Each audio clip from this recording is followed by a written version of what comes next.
Hi, I'm Bill Bartmann. Welcome to my home. This evening, we're going to be talking about the 9 steps to achieve any goal. But before we do that, I want to talk to you generally about success, and I also want to tell you about some of the results that the people who have followed this method have been able to achieve. And then we'll get into the individual 9 steps. They say that you learn more from your mistakes than you do from your successes. And I think they're right, and I've learned quite a bit from my mistakes.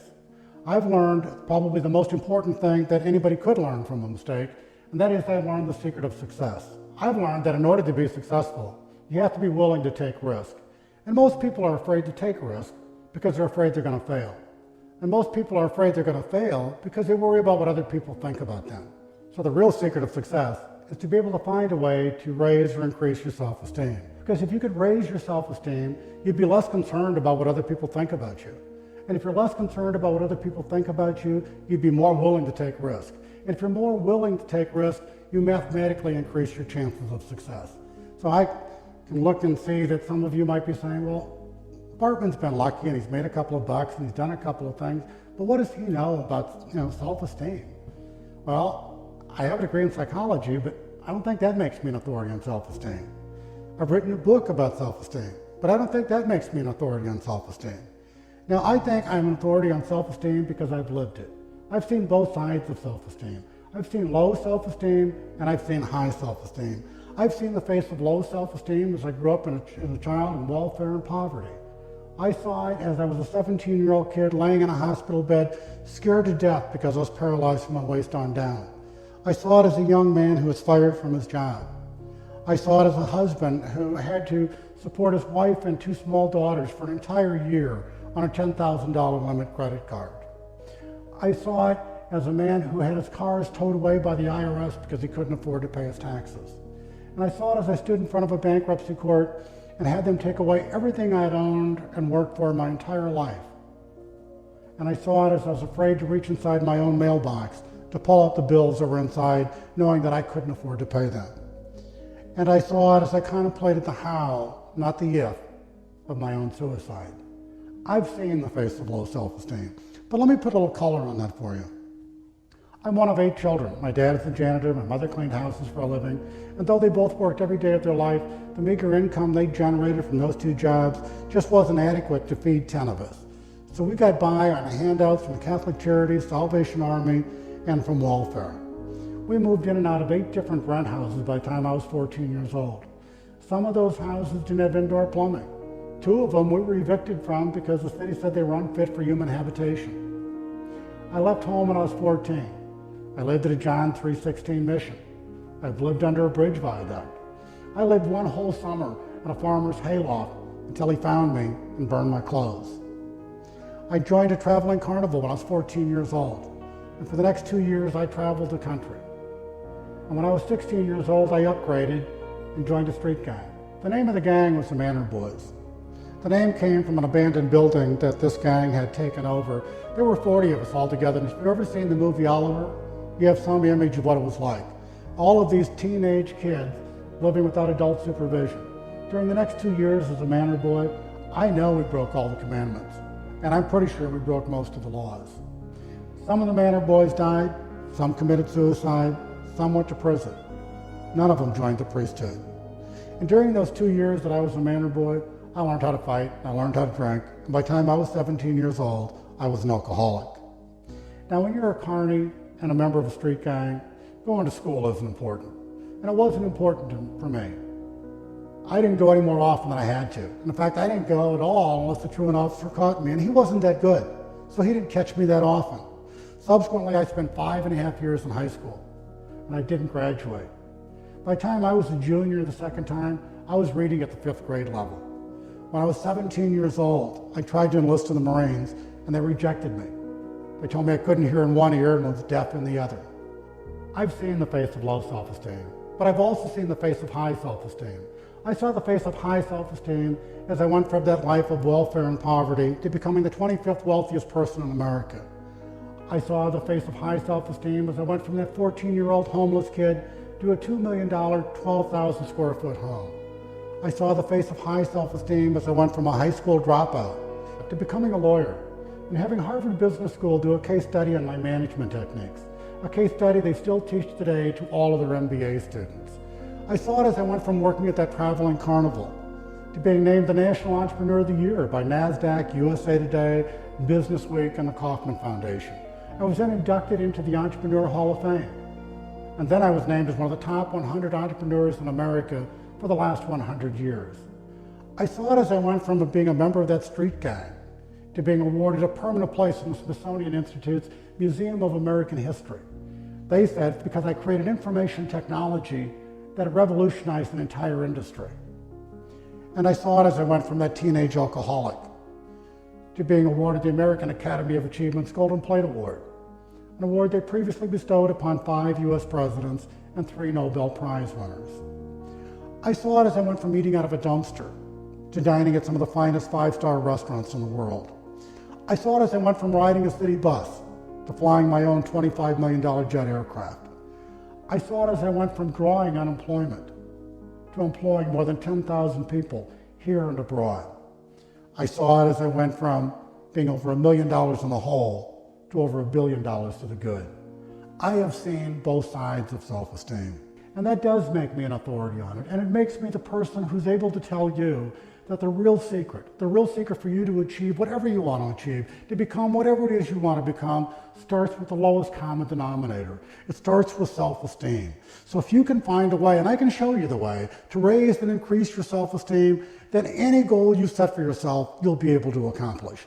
Let me tell you about some of the results that other people have achieved, people who have been able to follow my path and the plan that I lay out for them, and the 9 steps that we're going to get to in just a little bit, and some of the things that they've been able to accomplish. I'm always reluctant to share these results with an audience for fear they might think I'm exaggerating, because the results are really that incredible.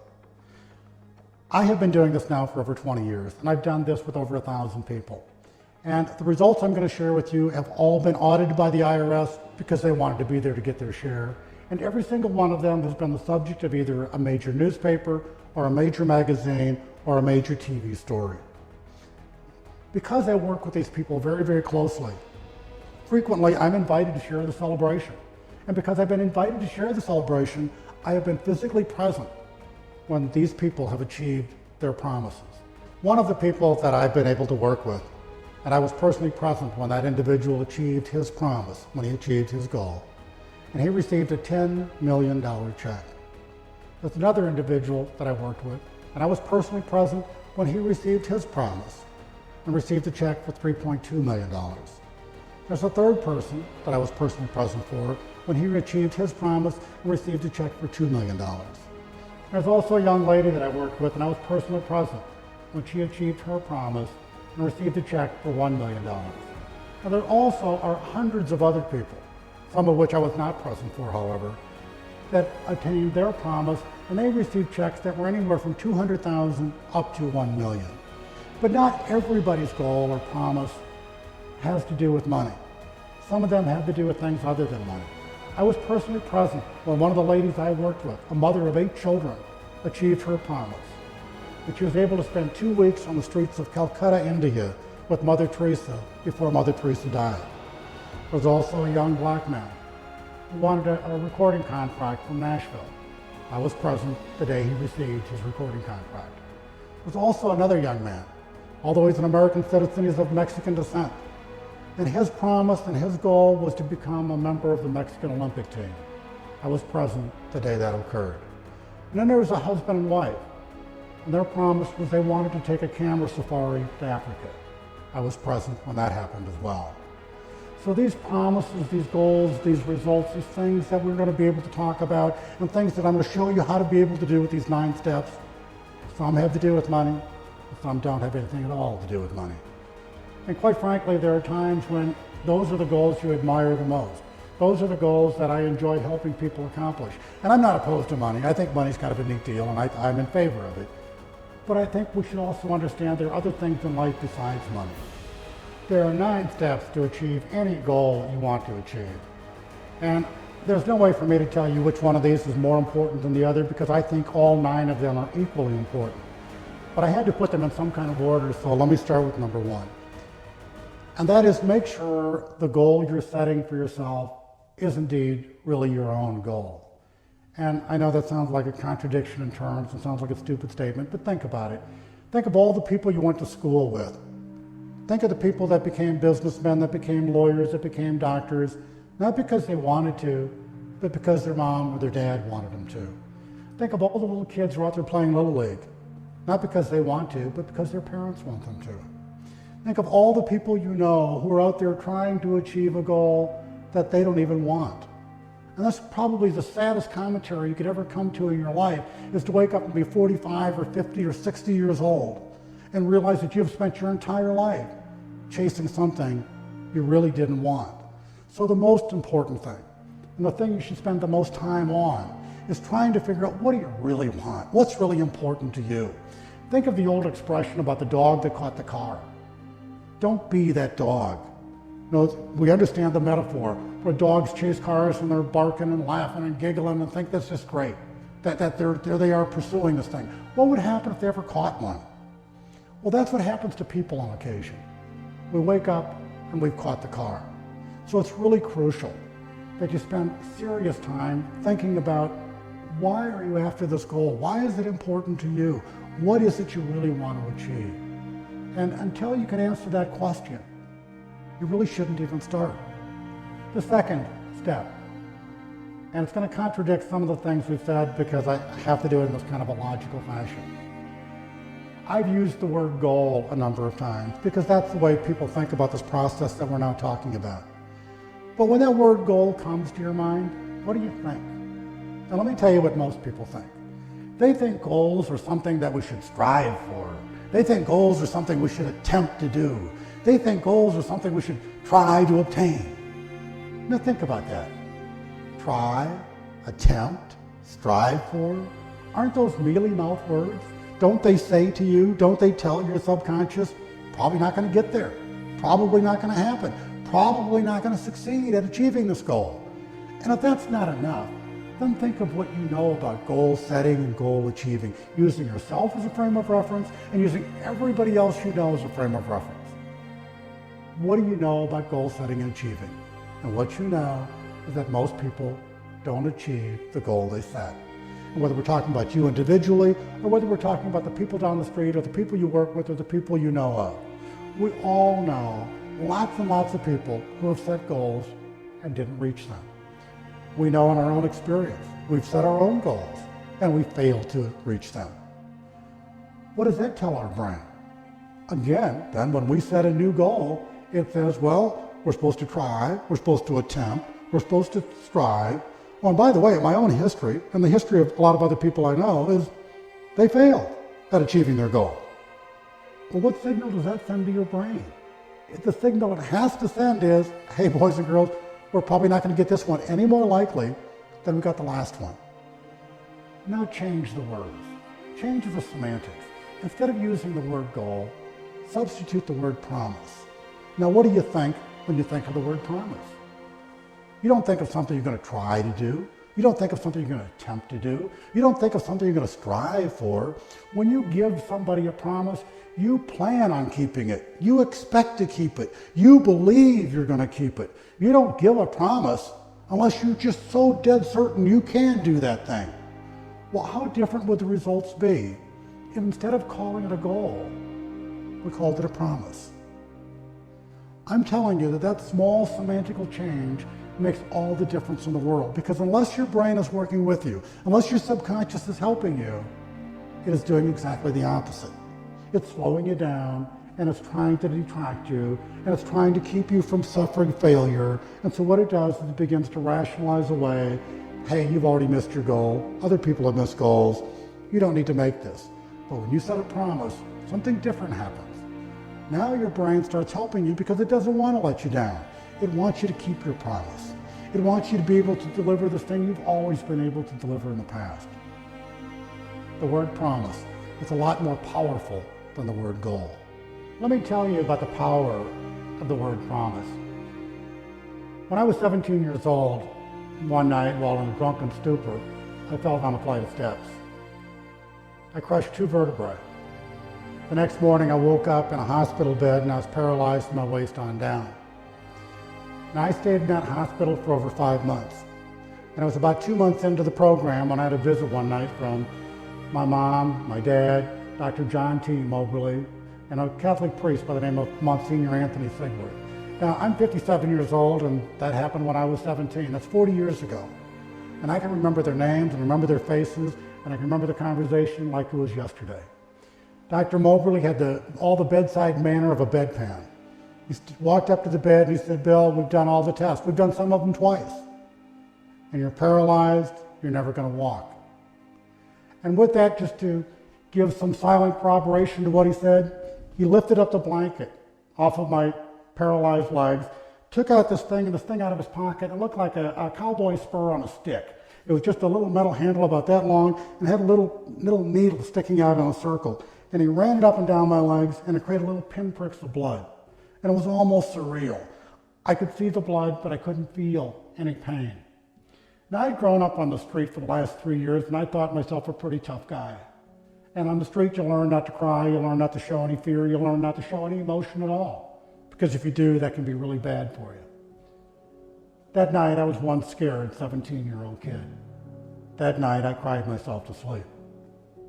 During the middle of the night, I woke up and I was alone, and I was every bit as scared as I'd ever been in my whole life. But I was also mad. I was mad at Dr. Mobley, and I was mad at a whole bunch of other people, some of which had nothing to do with it. And that night, laying in a hospital bed, I promised myself that I was going to walk out of that hospital. I promised myself that Dr. Mobley was wrong. I promised myself that I was going to show him. And that very night, I began doing a new physical therapy exercise. Their physical therapy exercise consisted of having some candy striper or a nurse's aide come to my room once a day and rub my legs, trying to get some circulation back in them. My exercise involved trying to wiggle my toes by using sheer willpower. And the way I would do it is I would just hold my breath and concentrate as hard as I could and squeeze as hard as I could and do everything in my power to make those toes wiggle. And I'd do it as long as I could. I'd do it as hard as I could. I'd do it until I broke into perspiration. I'd do it until the veins popped in my forehead. And when I couldn't do it anymore, I would take a breath, I would rest, and I would do it again. And I did that for a month. And finally one day, my toes began to wiggle. And I was so excited, I was so ecstatic. I had finally made my toes wiggle. And I reached behind me, I hit the call button, called the nurse into the room. She was as excited as I was. She then called Dr. Mobley. Dr. Mobley walked in and said, "Bill, I can't explain that. I can't explain this controllable movement in your toes, but I'm telling you, quit it. These exercises you've been doing, you're going to hurt yourself. Bill, you're in denial. You're paralyzed from your waist on down. Accept it. Live the life of a paraplegic." And before I could complain, before I could say anything, he reached back in his pocket, he pulled out that cowboy spur on a stick, and he ran it back down my legs. And one more time, I saw the pinpricks of blood. And though I could wiggle my toes, it was mute corroboration that I had no feeling in my legs. That night, alone in my hospital bed, I cried for the second time. But during the middle of the night, when I woke up, I remembered the promise that I made. And I remembered the promise that I was going to walk out of that hospital, that I was going to prove him wrong, that I was going to show him that I could walk. And that gave me renewed energy, that gave me renewed strength. And that very night, I began a new exercise. And rather than just trying to wiggle my toes, I worked on strengthening my legs. And I did exercises that required me to pull myself to the end of the bed and then try to push myself back up. And I did that for the next 4 weeks. And finally, I started gaining some strength. But I couldn't tell Dr. Mobley, and I couldn't tell the nurse, because I was afraid of what they might do. They would try some way to make me stop doing it. So I could only do it at night when they weren't around. And I had finally gained enough strength, or thought I had gained enough strength in my leg, that I made up my mind tonight was the night. Tonight was the night I was going to walk. So that night, when the nurse finally left my room, and she turned off the light and turned on the very small night light, I decided this was the night. So I slowly slid my legs over the side of the bed and scooched myself down towards the end and let my feet fall on the floor.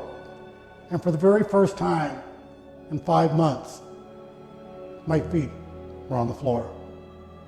And as I stood there, my legs began to shake and tremble because I had been in bed for almost 5 months. My legs had atrophied.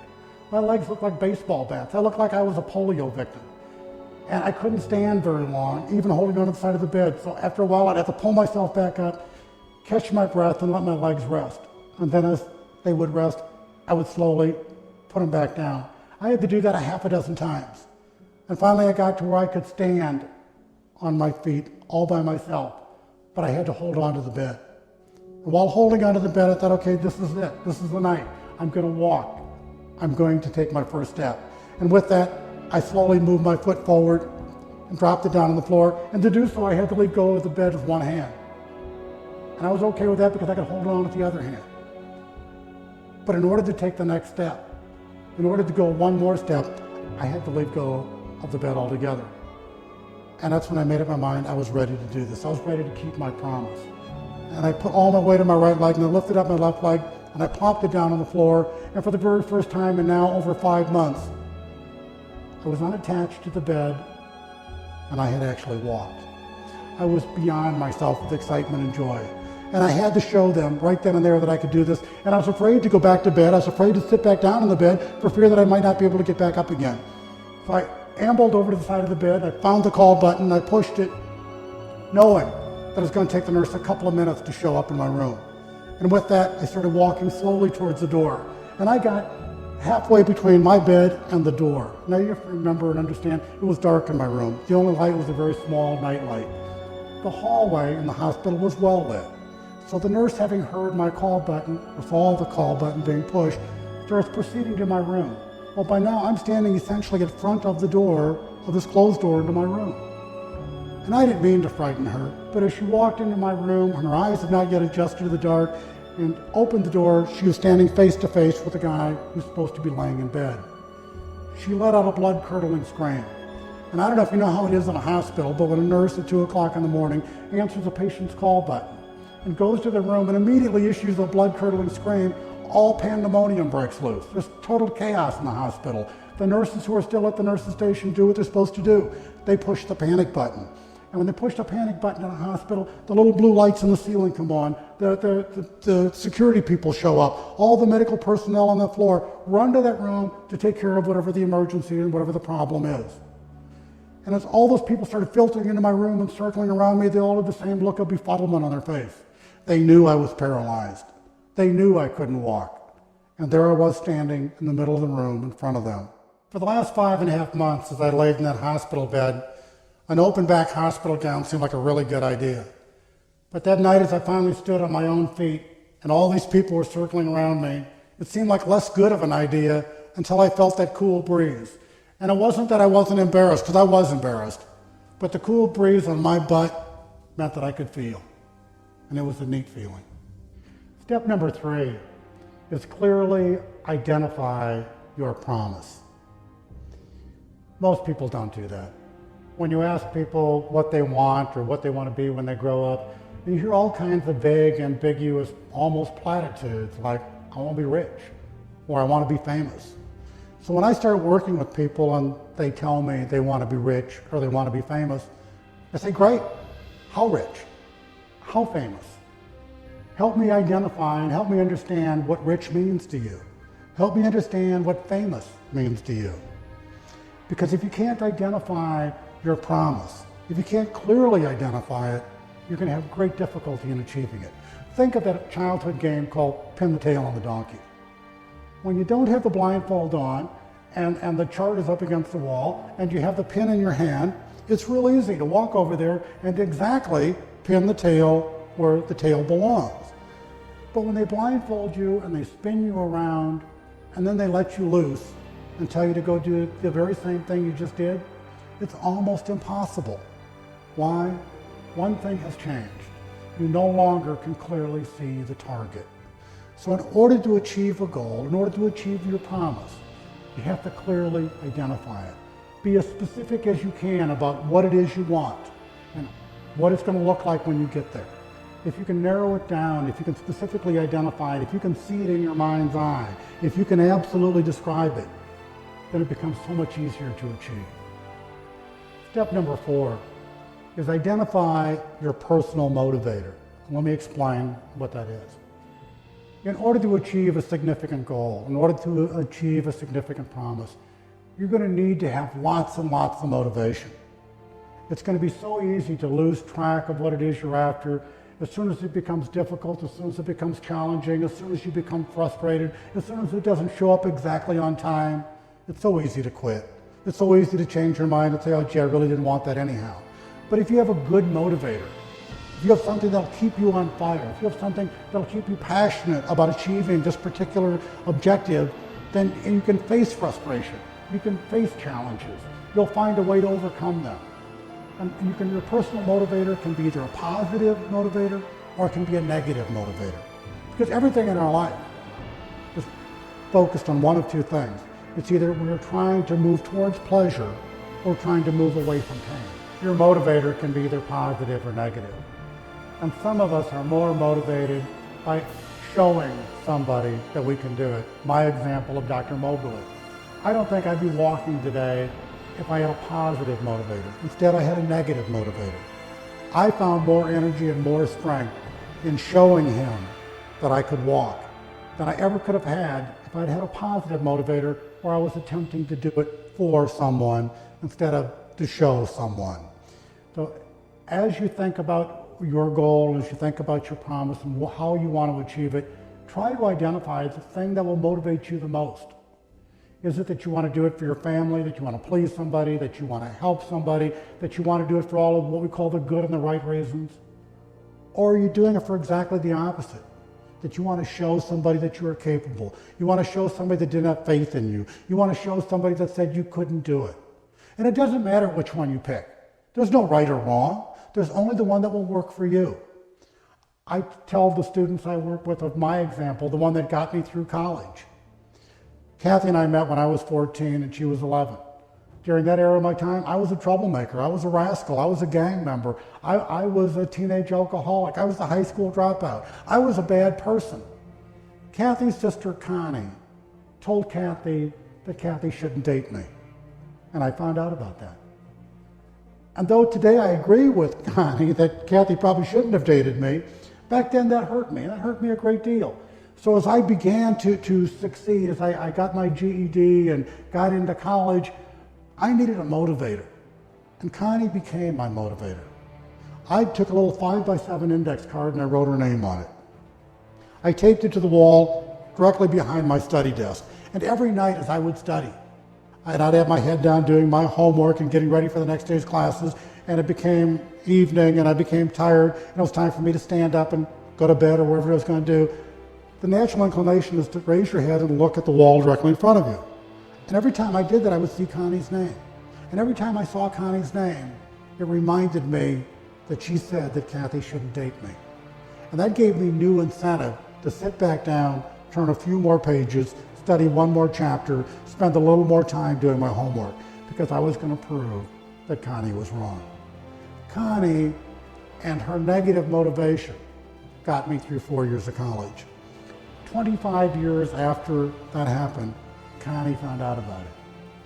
Forbes magazine did an interview of me in 1997, and they asked me, strangely enough, about motivation. And I told them the story about Connie and the 5x7 index card, and the reason that I graduated from college was because of her. For 25 years, I'd kept that secret, and then finally 28 million people read it in the magazine. Step number 5 is create a promise plan. Now, a promise plan is a term that I've coined, so I don't expect you to understand it. But if we substitute the word goal for promise, then we should think about how we would create the equivalent of a business plan for our promise, ergo promise plan. Now, I've been in business all of my life. I've never seen any business that succeeded for any length of time to any magnitude that didn't have a business plan. So if that's required for a business to succeed, shouldn't we use the same tools, the same building blocks, the same methodology for our own plan? And the answer is, of course we should. So I encourage all of my students to do that very thing. It isn't enough just to have a goal or a promise. It isn't even enough just to clearly identify it. And it isn't enough to have a personal motivator. Although all of those are good requirements, unless you can clearly write it down, unless you can clearly establish what you want to do, when you want to do it, how you're going to do it, where it's going to happen, who needs to be there to help you. All of the components you would put into a bona fide business plan need to be incorporated into your promise plan. And it can be a 1-pager, it can be a 5-pager, it can be a 10-pager, it makes no difference. It's whatever number of pages is required for you to answer all of the questions. And those are the basic questions. What, where, why, when, who, and how. And when you can answer those questions about your promise, then you have a bona fide promise plan. And when you first try this, it's not going to be very easy, and it's not going to be very pretty. The first couple times you do it, you're going to stumble through it, you're going to run into challenges, you're not going to know all the answers, and you're going to have some blanks. I tell people that's fine. I expect that to happen. You should expect that to happen. But tomorrow when you pick it up, work on it some more. And the next day, work on it some more. And eventually, you end up with a nice, well-written, clearly thought out business plan for your goal, for your objective, for your promise. Absent that, you'll never be able to see your promise very clearly.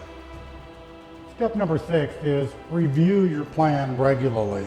Now that may sound kind of not important or maybe even nonsensical, but just think about it with me just for a moment. The average person spends somewhere close to an hour every day preening themselves. They get up in the morning, they take a shower, they brush their teeth, they spend time combing their hair, they spend time making sure they're wearing the right clothes. Half a dozen times during the course of the day, they will check their appearance. At night, they go through essentially the very same routine. The average person spends more than 60 minutes every single day just making sure they have a good hair day. Why can't we spend 20 minutes a day making sure we have a good life?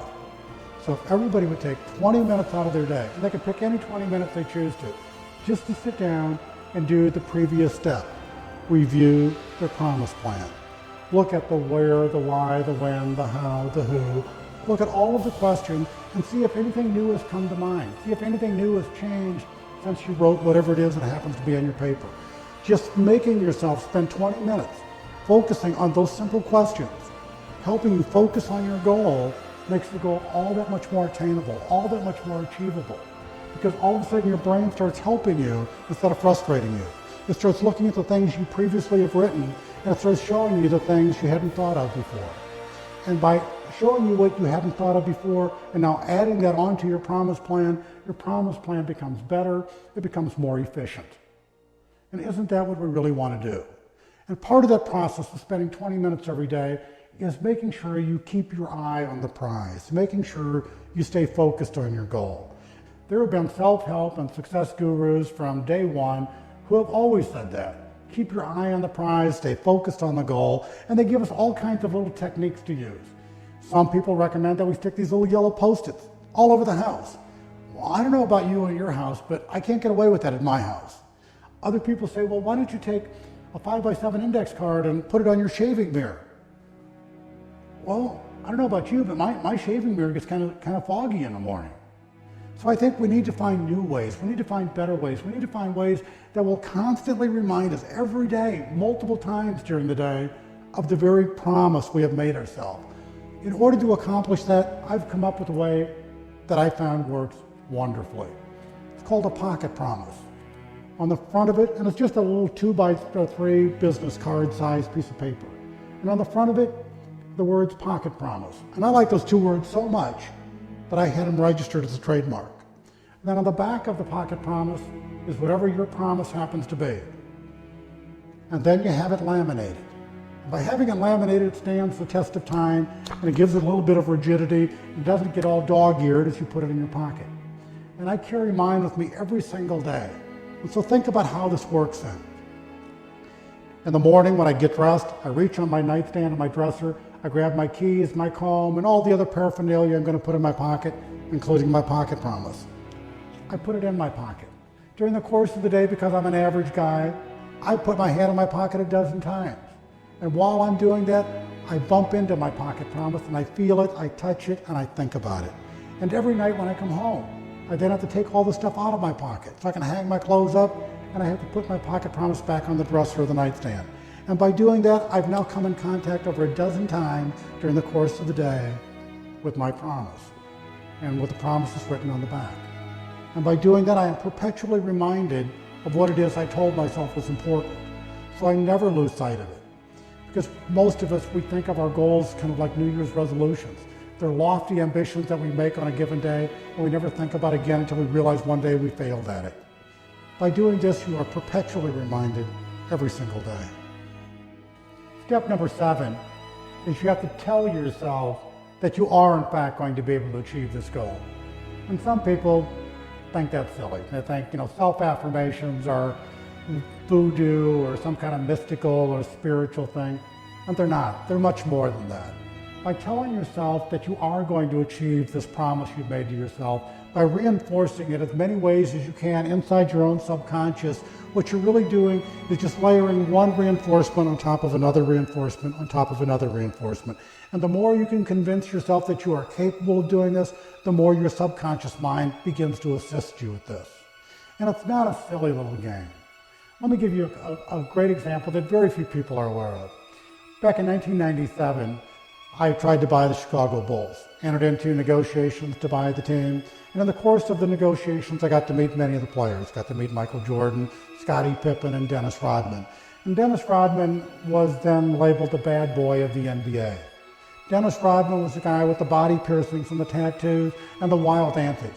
He was the guy that people thought mostly was crazy. But Dennis Rodman was also probably the most motivated person on that team. Dennis Rodman was also the leading rebounder in the NBA. Now, Dennis Rodman would do some things during the warm-up. Everybody else would be out there on the floor practicing, dribbling, shooting, doing all of the calisthenics. And Dennis would be sitting over there with a towel over his head, sitting on the bench, wearing his earpieces, listening to a recording. And it would aggravate the heck out of Phil, the coach, and it would aggravate the heck out of his teammates. And whenever somebody would ask Dennis what he's doing, he would say he's listening to Pearl Jam, a band that was very popular back in 1997. But the truth is, he wasn't listening to Pearl Jam. The truth is, Dennis Rodman was listening to a recording of Dennis Rodman, telling Dennis Rodman that he was the best rebounder in the NBA. And that was his warm-up. That was his psych-up. That was his way to make sure that when he got out on the court, he was ready. He didn't need to do the exercises. He needed to do the mental exercises. And Dennis Rodman went on that year again to win the rebounding title. Step number 8 is somewhat like step number 7. Step number 7 was you have to tell yourself. Step number 8 is you have to tell others. Now think of what happens when you tell somebody else something. It gives you additional motivation, gives you additional incentive. We all know the old adage of it's okay to fail if nobody knows. Well, it's not okay to fail if you've told somebody you're going to do it. So the more people you can tell of your promise, the better. Because two things happen.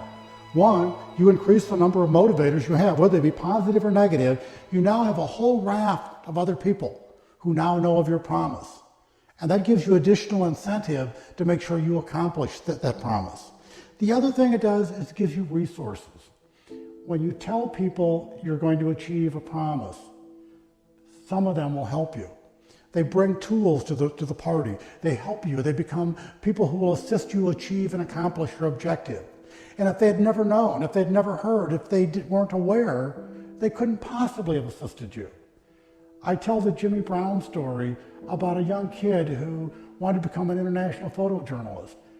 And he got there because he told a high school teacher that was his goal. And she gave him a camera. Had he never told her, she wouldn't have given him the camera, and absent the camera, it never would have happened. Today, Jimmy Brown is an international photojournalist, and it started with him telling someone that that was his promise to himself, and it worked. Step number 9 is you have to envision the result. You have to project what it's going to look like when you achieve this promise that you've made for yourself. You have to be able to see yourself there. You have to be able to say, that's what it's going to be like for me when I get to where it is I want to be. Now think of how we can do this in our life. And I'll give you an example of how Kathy and I did it when we were in law school. We were in law school in Des Moines, Iowa, Drake University, and we lived in married student housing. And married student housing is a 60-foot long, 10-foot wide, concrete mobile home. They just stack them 4 high, and that's what you live in for 2.5 years. And it wasn't much. And because Kathy and I both worked during law school, we didn't have a lot of money to spend. And what we would do is on Friday night, we'd go to a little Mexican taco joint on campus, and we'd both have one taco. And if we had a really good week, if something wonderful had happened that week, then we would splurge and buy a third taco, and we'd split it. And that was our entire social life for 2.5 years, and it was frustrating, and it was hard, and it was challenging, but we really wanted to be a lawyer. We really wanted to have a chance to get a better education. We wanted to have a chance to have a career where we might be able to succeed financially. And we needed to be constantly motivated because it was hard, and it was a 2.5-year process. So what we would do is we'd get in our car, and it's a beat up old piece of crap car, and we'd drive through a very rich and affluent neighborhood. It was called Tonawanda Drive. And back then, this is in the 70s, and the houses probably were only $500,000 houses.